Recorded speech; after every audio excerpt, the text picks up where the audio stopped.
What about Brittany Griner though, gentlemen? In the airport, any insight on that? Like, it's always something.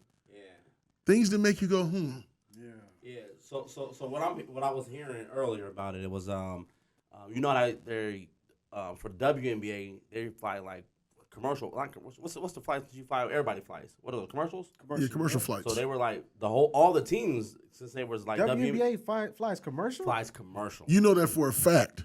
For a fact. Wow. Last year they were flying. That's rude. So that's listen, rude. wait. Hey, they were flying commercial. That's rude. So even for them to check in, got a plane. like no, wait. So for them to even check in, they had to check and go through the lines like they gotta go like regular people, all the flights. And so now the WNBA has changed. So then, rewind.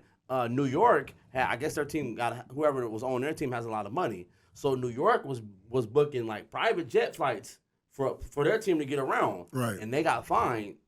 Took away one of their draft picks this year because of they was flying their players around like luxury, private. Right. Wait. They lost a draft pick because of that? They lost a draft pick because they were flying their players around the way they wanted to go.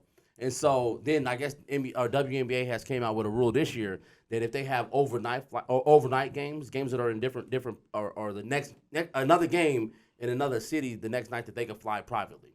But she was flying. I guess she's like a big girl, like 6. Was Brittany like 6'6" or 6'7"? So for her flying commercials, like she's not fitting in one of those. Right, she needs small, first class. Right. So I guess she was charting some other flight, and one of the guys had came up and approached her like, "Hey, why are you here?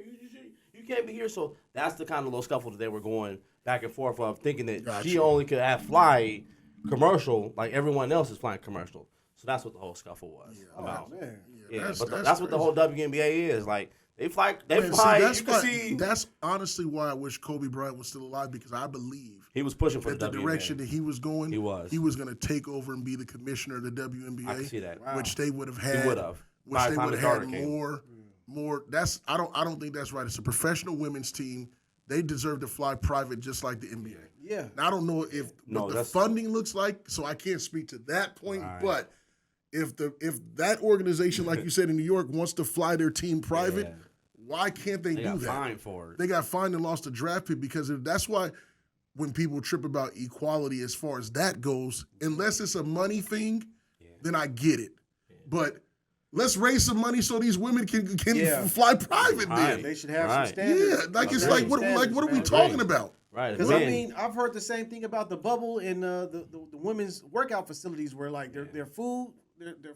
Their food that they were being fed, and their workout facilities were subpar. That's not okay. I'm like, and they're right down the street from each other. Like they're the best in the world too in their genre. Yeah. And the NBA should have standards for the NBA and standards for the WNBA. They can't preach equality and not practice it. Right, that's real. But I agree with that. I'm not. They should be in the same line as me.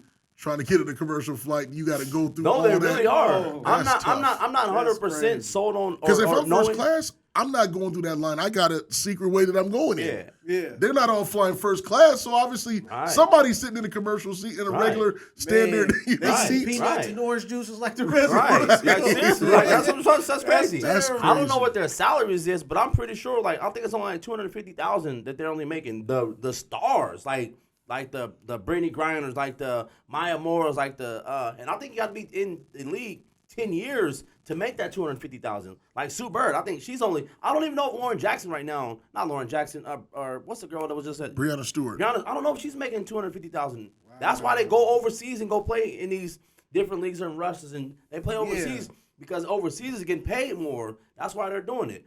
But you got to be a 10-year. They do that in the offseason so they can get the extra money. Right. Yeah, somebody needs to take over that WNBA that's going to file for like a CBA or something, because if you watch the college women's basketball, it was just exciting as the men. If not more. But I mean, is it the caliber of players? Because I've seen a lot of good players that come from these organizations that they just gotta. I understand it is not going to be exactly what the NBA is, but let's get it as close to as possible. I think that's one of the things that Kobe was pushing for, because his daughter, rest in peace, Gianna, she was one of those. Yeah, she was on the way. She was one of those. So it's just unfortunate that the women got to fly a regular commercial flight, that's not okay. Lisa Leslie is a household name. You know what I mean? She's a great from the WNBA. So their players have this. They have stature. They are known across the Candace Parker, the best ever. Candace Parker, right. Come on. So they got to. She's the GOAT. The WNBA should have something about it that regular class. But no, she's with ESPN, so TNT. So I'm pretty sure she got her own. She's flying first class for sure, but they got to work that out. She got money. Yeah, they got to work that out. That ain't right. Man.